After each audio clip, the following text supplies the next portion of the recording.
My name is Sandra Chamberlain.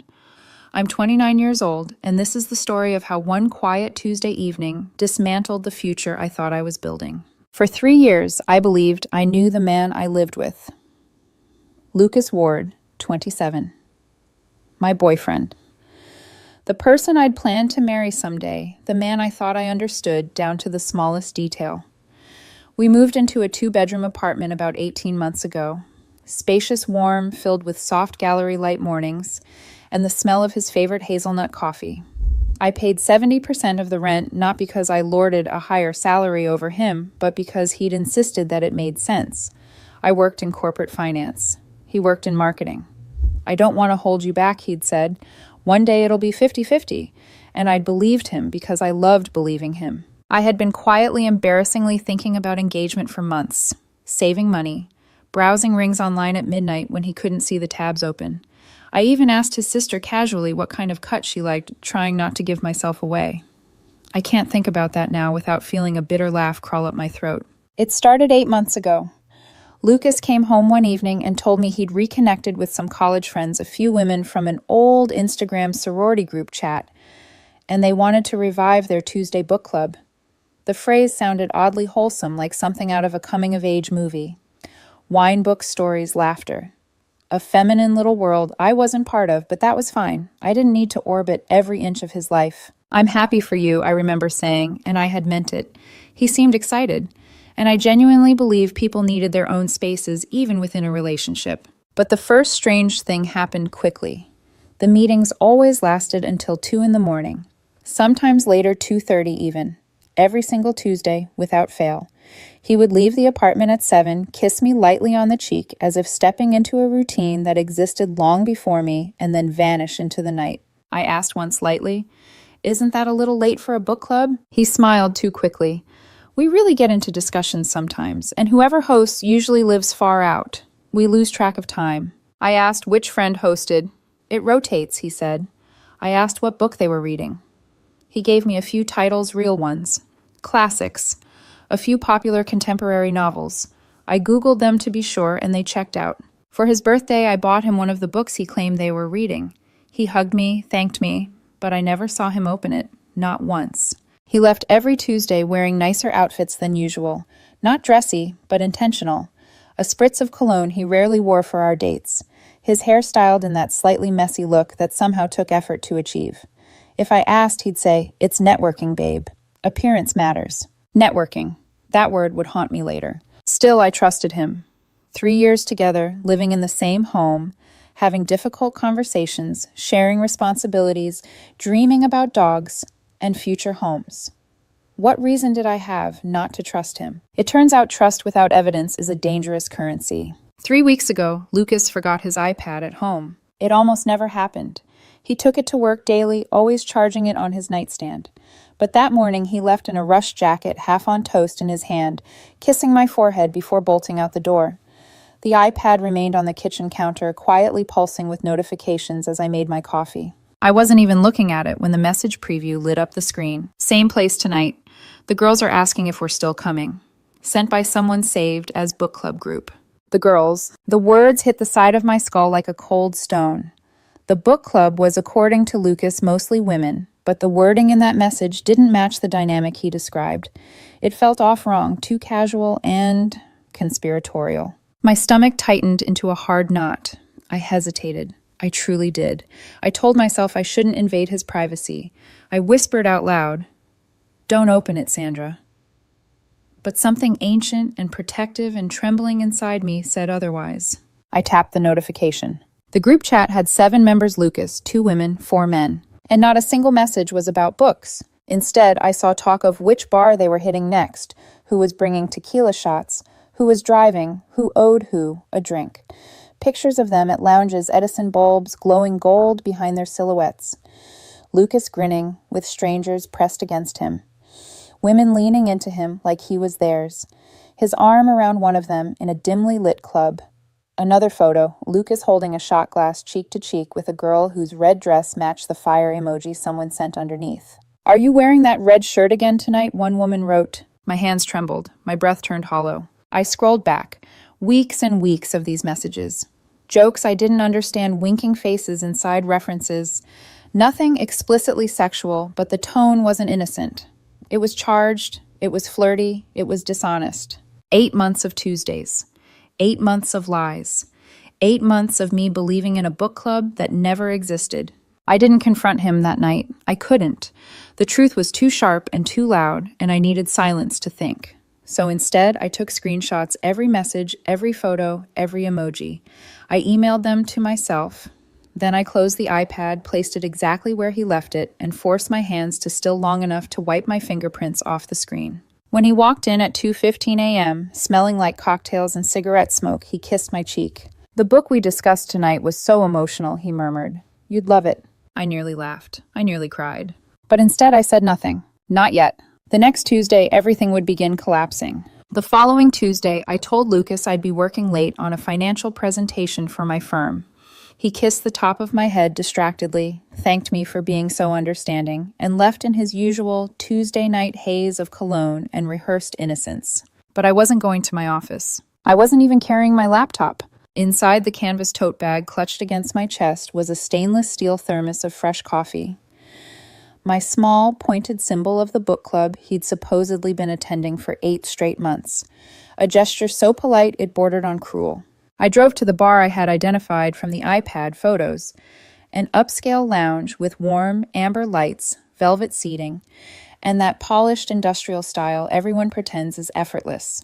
The kind of place where drinks cost as much as a modest lunch and people go to feel interesting. When I stepped inside, a thrum of bass wrapped around me like a heartbeat gone wrong. This wasn't a place for quiet reading or literary debates. This was a shrine to nightlife, to escape indulgence and anonymity. My eyes scanned the room, and then I saw him. Lucas, back in a booth near the wall, surrounded by 2 women and 3 men I'd never seen before, all of them laughing, like they shared a secret the rest of us were too naive to understand. The women were dressed like they were auditioning for a music video. Small dresses, bold lips, glittered eyes. And Lucas, he was wearing that red shirt. The one from the fire emoji message? The one a girl had asked about in the chat. The one he had never worn for a single date with me. He looked different, comfortable, like he belonged in that little pocket of lies more than he belonged in our apartment. One of the women, a brunette with glossy hair and nails, painted the same shade as her cocktail, slid her arm along the back of the booth behind him. He didn't move away. He didn't even look uncomfortable. He liked it. My pulse hammered. My throat felt raw, even though I hadn't spoken a word. Still, I walked toward them slow, steady, clutching the coffee carrier as if it were a weapon wrapped in kindness. No one noticed me at first. The music, the laughter, the glint of ice in their glasses swallowed my footsteps whole. But when I reached their table and placed the cardboard coffee tray down among their neon cocktails, the entire group went silent. I smiled. "Thought the book club might need some refreshments," I said softly. "So, what chapter are you all on?" The silence cracked like glass. Lucas's head whipped around and the color drained from his face so fast I heard someone mutter, "Oh, damn." His eyes widened, his mouth opened and closed like he'd forgotten how to breathe. Every lie he'd told was suddenly alive, sitting between us, exposed in the dim bar lights. Sandra. "What are you doing here?" His voice broke on my name. "Oh," I said, tilting my head. "Supporting your literary pursuits.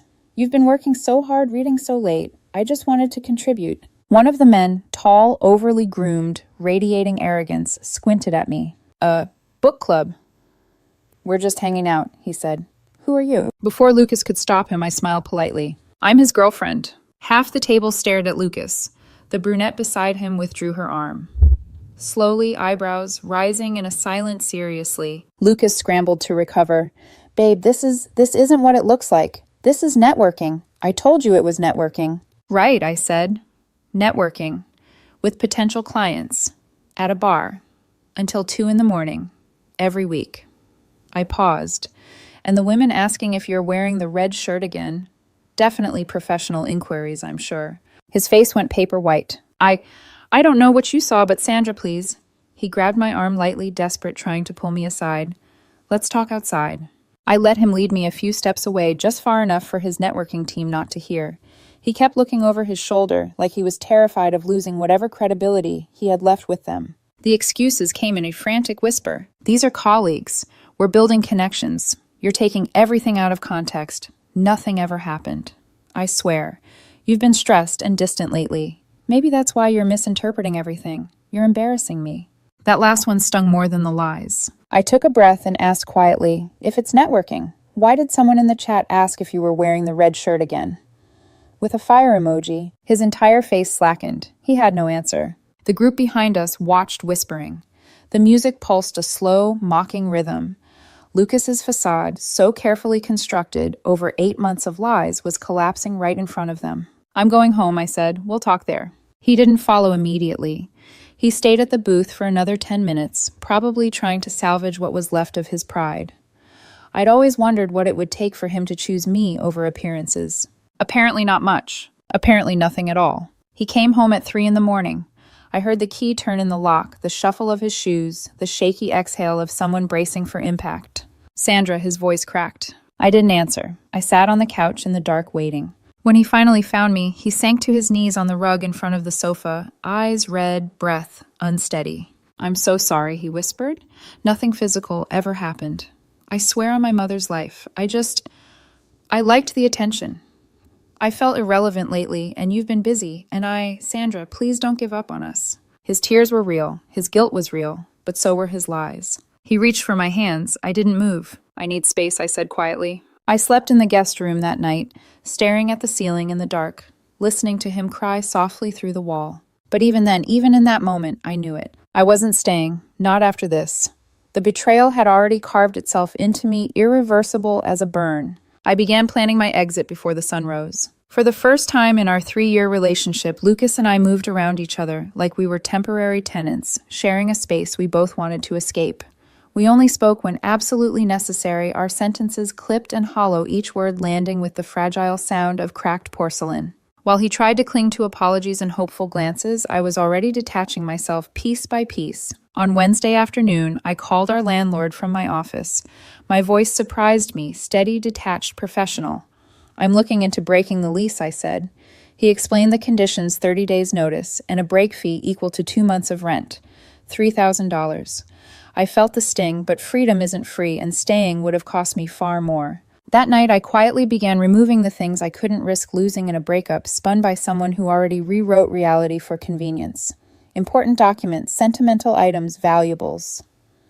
The pieces of my life that existed long before Lucas and would exist long after. I placed everything discreetly into tote bags, slipped out under the pretense of taking out trash, and drove straight to my friend Harper's garage. She didn't ask questions. She saw my face and simply opened the door wider. The next morning, Lucas shifted into a new version of himself. He took the day off work and made breakfast eggs Benedict, his old Impress Sandra dish from our early dating days. He overcooked the yolks, the hollandaise broke in the middle, and the whole thing drooped on the plate, but the desperation behind it was unmistakable. "I'm trying." "Sandra," he whispered, voice cracking, "please see that I'm trying." I quietly ate 2 bites. He watched me like a man waiting for a verdict that would determine the rest of his life. I didn't give him one. He followed me around the apartment that day, hovering, apologizing, offering small gestures that arrived months too late. Every "I'm sorry" sounded less like remorse and more like a plea for me to erase his wrongs for him. By day 3, the apologies began to unravel. I was folding laundry when my phone buzzed with a call I almost didn't answer. Lucas's mother. Against better judgment, I picked up. The moment I said hello, she launched into a scolding tirade. "Lucas told me you're overreacting to him having friends," she snapped. "Women need personal space. You being jealous is unhealthy and embarrassing." I stared at the wall, gripping the phone. "Ma'am, he lied to me about a book club for 8 months. She scoffed loudly. "Maybe if you weren't so controlling, he wouldn't need to hide things." I hung up on her mid-sentence. I refused to let strangers weaponize their ignorance at me. Then came the friends. Texts poured in long paragraphs, accusing me of destroying a beautiful relationship, insisting I grow up, claiming all couples go through rough patches. One message asked if I was really going to throw away a good man over nothing. I replied to one of them with a single question. "Did he tell you he was at a book club?" 2 hours of silence passed before the answer came. "That's not the point." Except it was. It was the entire point. Lucas hadn't only lied to me, he had lied to everyone. By day 5, the sweetness evaporated completely. He cornered me in the hallway with swollen eyes but a hardened jaw. "If you leave," he said, "I'll have nowhere to go. I can't afford this place alone. You're ruining my life." "You have 30 days to find somewhere," I replied. "I'm not leaving you on the street." "You're heartless," he said. "I'm realistic." Then he demanded I pay the entire lease break fee since I was the one ending things. He argued I owed him the furniture because I make more money. He insisted I give him 3 months, not 30 days. No was my answer to all of it. His final attempt to regain control was a threat. "If you walk out, I'll tell everyone you were emotionally abusive." I stared at him, something inside me finally going silent and cold. "Tell anyone anything you want, Lucas. But make sure you explain exactly what I did that was abusive, trusting you for 3 years." He didn't have a response. I thought the worst was over until I walked into the apartment the next day and found a woman from the bar sitting on my couch, drinking one of my sparkling waters, scrolling through Netflix like she owned the place. Lucas stood beside her, arms crossed. "Sandra," he said, "she's here to help me process everything. You're being dramatic." The woman smirked.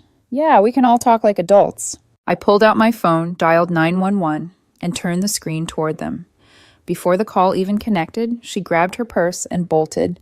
Lucas yelled something about me overreacting, but she was already gone. I walked past him without a word, grabbed the suitcase I'd hidden under the bed, and finished packing the last of what mattered. The next morning, I paid the entire lease break fee myself. Not because he deserved a break, but because I refused to stay tied to someone who treated me like an inconvenience. By the afternoon, with Harper's help, I moved out completely while Lucas was still at work. I left behind the furniture, bed, couch, every relic of us. I wanted nothing that echoed him when I stepped into my new life. Before I drove away, I canceled every utility and streaming service under my name. That evening, my phone lit up. "Why would you do this? I'm sitting in the dark. It's freezing. You're cruel." I didn't reply. Lucas's mother called next, screeching about how I had no right to cut off services. I calmly told her her son could set up his own accounts just like any adult, then hung up as she hurled insults into the void. That night, I blocked them both. For the first time in months, I didn't listen for a key turning in the lock at 2 a.m. I slept. Word spreads fast when someone tries to rewrite history to hide their own guilt. I learned this within 48 hours of moving out. I was unpacking clothes in my new, quiet, blessedly empty apartment when my phone buzzed with a message from a mutual friend, someone who'd always been neutral, someone who rarely involved himself in drama. "Sandra, is it true you cheated on Lucas?" I stared at the screen, my heart dropping only for a second before anger rose instead. Of course. Of course Lucas wouldn't sit with the shame of what he'd done. Of course he'd build a new lie to cover the old one. 8 months of deception had trained him well. I didn't respond right away. Instead, I pulled up the screenshots I'd sent to my email. The group chat, the photos, the late-night plans, the fire emojis Lucas with women pressed against him in dim club lighting. I sent them to my friend without a word. His reply came 3 minutes later. "Jesus Christ, I'm sorry. I had no idea." He wasn't the last to apologize. Within a day, 3 more friends messaged me with variations of shock and regret. Someone finally admitted that Lucas had been telling people I was the problem, that I was jealous, controlling, insecure, emotionally unstable. Classic projection dressed up as concern. But the screenshots cut through his story like a blade through paper. The truth was undeniable, time-stamped, documented, and far more compelling than his improvisational victim act. One friend even wrote, "He told us you didn't support his career, but it looks like he was out partying every week pretending it was work." I didn't bother correcting or clarifying more than necessary. The truth was doing the work for me, spreading quietly from one friend to the next. No campaigns, no malice, just reality finally catching up to a lie that had gone too far. But the fallout didn't end with Lucas. One of the women in his book club had a boyfriend, someone she'd been posting couple photos with for months. According to mutual acquaintances, he had no idea she'd spent every Tuesday night drinking and dancing with Lucas's secret group. He thought she was at a yoga class. When the screenshots reached him, their relationship imploded almost immediately. Curiously, that woman stopped defending Lucas the same day. The entire friend group, his little nightlife universe, began dissolving like sugar in hot water. Without secrecy, without lies, their bond had nothing to cling to. I should have felt satisfaction. I didn't. What I felt was quiet relief, like the final piece of a puzzle had clicked into place. Deceit creates friendships, but truth destroys them. A few days later, Lucas's mother texted me again. Not calling this time, a text. Shorter, hesitant. "I didn't know the full story. I shouldn't have judged you. I'm sorry." It wasn't a full apology, not really, but it was something. I stared at the message for a long time before typing, "Thank you." Nothing more, nothing less. I didn't need her forgiveness or understanding, but acknowledging her shift felt like closing a door gently instead of slamming it. Meanwhile, Lucas stayed quiet. He didn't try to message me again directly, at least not for the first week. Maybe he sensed the damage control attempts were pointless. Maybe he finally realized how flimsy his version of events was once people saw the truth laid bare in a series of photos and messages he never expected me to find. Or maybe he simply turned his attention to finding a new narrative to survive on. People like him don't reflect. They reframe. They rewrite. What surprised me most was how peaceful my life became in his absence. My new apartment wasn't fancy. It was smaller, quieter, with thinner walls and older flooring, but it was mine. Entirely mine. No lies seeped into the carpet. No 2 a.m. alarms of keys turning in the lock. No dread hidden behind bathroom doors, or faint perfume of cigarette smoke on clothes that weren't supposed to smell like that. I woke up each morning and breathed easier. I cooked breakfast in silence. I lit candles at night. I played music without worrying someone would come home drunk and start a fight disguised as a misunderstanding. My phone buzzed less and less. The chaos settled. And slowly, so slowly, the emotional fog began to part. But just as I started regaining myself, one final twist arrived like a message carried by a gust of wind through a half-open window. One of Lucas's closest friends, the same one who had sent me that first offensive message, reached out again. This time with nothing but 3 words. "You were right." No explanation, no elaboration. And somehow that felt better than any apology. It meant Lucas's fabricated version of me, the overly jealous villain in his story, had finally stopped holding its shape. People saw him clearly now. Sometimes consequences whisper. Sometimes they roar. Lucas's were doing both, quietly dismantling his social circle while echoing through the same rooms he used to stumble into at 3 a.m. And I wasn't there to witness any of it. The truth was burning everything down on its own without my help. My new apartment was smaller, older, and a little uneven in the way the floorboards creaked when I walked across them. But every creak sounded like freedom. I woke up the first morning after moving in and felt something I hadn't felt in months. Silence. Not the tense kind that used to hang between Lucas and me after each Tuesday night lie. Not the brittle quiet that filled our apartment when he pretended nothing was wrong. This silence was gentle, soft, a full-bodied exhale I didn't know I'd been holding. I made coffee in my new kitchen, leaning against the counter as steam curled into the morning air. No dread, no suspicion, no waiting for the sound of keys at 2 a.m., no imagining him pressed against strangers in dark corners while calling it networking. Just me, just the start of something new. As the days passed, the weight on my chest loosened. I unpacked slowly, choosing where each item belonged, not based on compromise or shared space, but based on what made me feel settled. It felt almost ceremonial. Every drawer I filled was a quiet reclaiming of myself. My rent was cheaper than my portion at the old place, a small silver lining in the wreckage. Work became easier to focus on. My friends, now fully informed of the truth, checked in regularly, but not with pity, with genuine support. They apologized for believing Lucas and I forgave them easily. Lies are persuasive when they come from someone desperately trying to protect the version of themselves they want others to see. Even Lucas's mother had softened. After her brief apology, she didn't call again. That, too, was a gift. Meanwhile, mutual acquaintances continued sending me tidbits of what was happening in Lucas's world. His friend group had fractured completely. The woman who'd been texting him fire emojis had broken up with her boyfriend. The group's Tuesday nights, the secret social life he valued more than honesty, had collapsed without secrecy to hold it together. And Lucas. He didn't reach out. Not at first. Maybe shame finally caught up to him. Maybe he ran out of narratives to hide behind. Maybe he thought silence would punish me. I don't know. And I wasn't interested in speculating. I was living quietly, peacefully, mending myself one slow day at a time. It was almost 3 weeks after I moved out when his name finally appeared on my phone again. A message preview, no greeting, no remorse. Just, "You've ruined everything." Not "I'm sorry," not "I understand now," not "I'm trying to be better." Just blame aimed at me, like a final arrow shot from someone who still didn't understand he was the one who'd lit the match. I deleted the message without opening the full text. It felt good. Not triumphant, not vengeful, just clean. A small, definitive gesture that closed a chapter I'd been dragging behind me like a broken limb. Later that night, I sat on my balcony with a blanket around my shoulders, the city lights blinking softly in the distance. I thought about the relationship, about the 3 years I invested, the nights I stayed up, worried the mornings I made coffee for both of us, the dreams I once held so tightly. I thought about the ring I'd almost bought, the home I'd built in my mind, the life I planned to share with someone who never truly shared himself with me. Did I regret it? Not exactly. I didn't regret loving the version of Lucas I thought existed. I didn't regret believing in him before I had a reason not to. But I regretted that version of him wasn't real. That the person I trusted was a story he told me, polished and sweet, hiding the parts he didn't want me to see. 8 months of lies is painful. A lifetime of them would have destroyed me. The truth didn't just set me free, it saved years of my future I hadn't even lived yet. The night air felt colder, gentler. I exhaled, watching my breath fog for a moment before dissolving into the dark. There was something beautiful in that, how things vanish, how they drift, how they make room for something new. I wasn't healed yet.